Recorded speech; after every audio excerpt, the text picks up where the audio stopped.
You know, there are a lot of old flies tied by early PC fly tyers that still have a lot of life in them. One of these flies was tied by Ian Forbes for BC Outdoors magazine. He tied it specifically for the brook trout of Black Lake, which is near Roche Lake, BC. He wanted to get those brookies to take more regularly, and this is what he came up with. He named it the Black Lake Special. Let's take a look at how we can tie this fly with our new modern materials.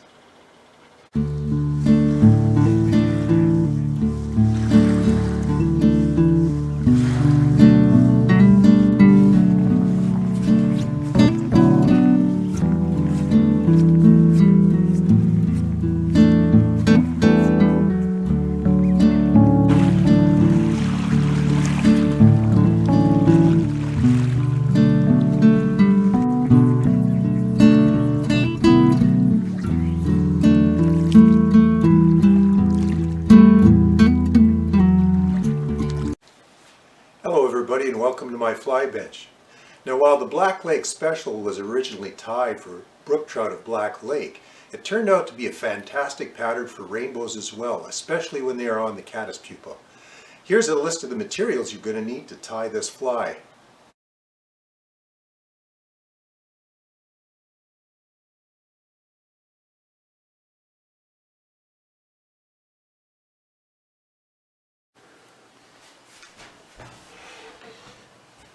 In my vise I have a Mustad number 8 straight shank regular length hook. To that I'm going to wrap on my 70 denier light olive tying thread. I'm going to lay down a base starting behind the eye. Excuse the squeaking of my bobbin, that's just the way it is. I've had it many years. And we're bringing that back to opposite the barb of the hook to the tail of the fly.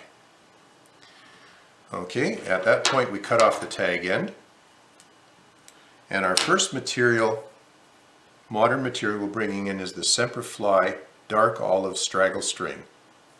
We'll tie in a section of that, which is going to represent the butt end of our fly, the pupa,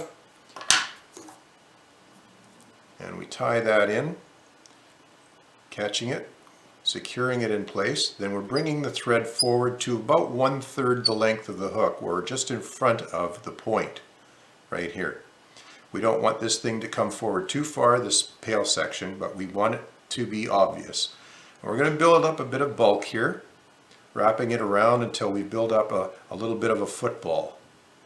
And we want some bulk there to match the rest of the body, the chenille that's going to be in front of it. So you can see I'm getting a bit of a ball there. Get it up to size, bring it forward to the thread, then tie it off. Very simple, straightforward. 2 wraps behind, 1, 2 in front, and we'll cut that tag end off. Our next material from Dragonfly is the Perline chenille in black. Now we'll see it says black, but it's actually quite a vibrant set of iridescent colors. And what I do with this chenille here, you can see all the colors in there, is I take the end of it with my thumb and forefinger and I pinch it and I pull the coatings off. I want to expose that white thread underneath, and that's my tie-end point. This is crucial with chenille to prevent a whole lot of bulk there.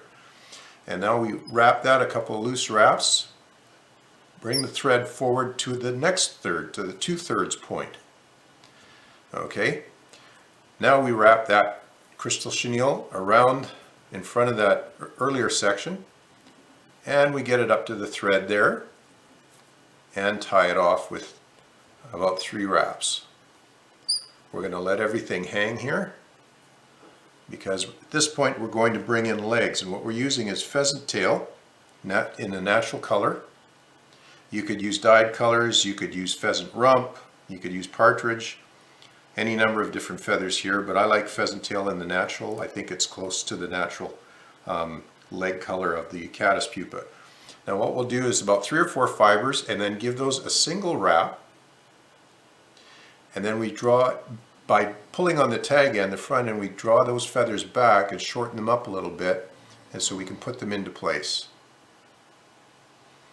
Okay, we'll get that one. We've got them too short, so I'm going to unwrap that and realign them. There's no worries when this kind of thing happens. Now we'll give them one wrap again, and we'll just try to catch them there, and then draw them back. There we go. We want them to come just behind the butt of the fly, not too far back, not too short either.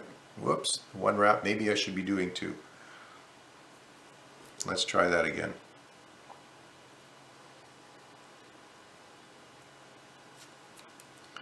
There we go, 3 or 4 fibers. Give it 2 wraps. And we can still pull it back. There we go.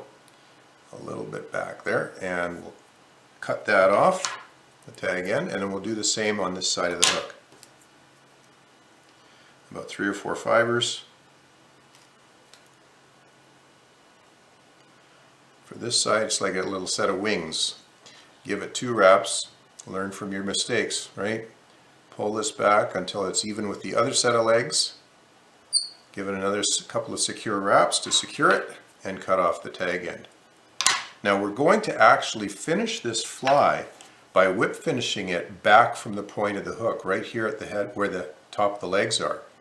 So we're going to leave the thread at this point and wind the chenille forward to the eye and back. We want to build up a head here.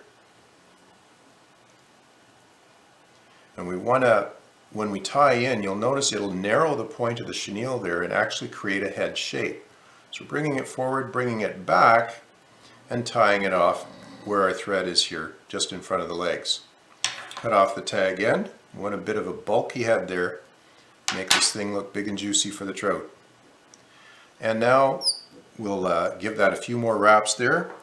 Give the thread a touch of super glue. Brushable super glue. It's my favorite way of cementing heads.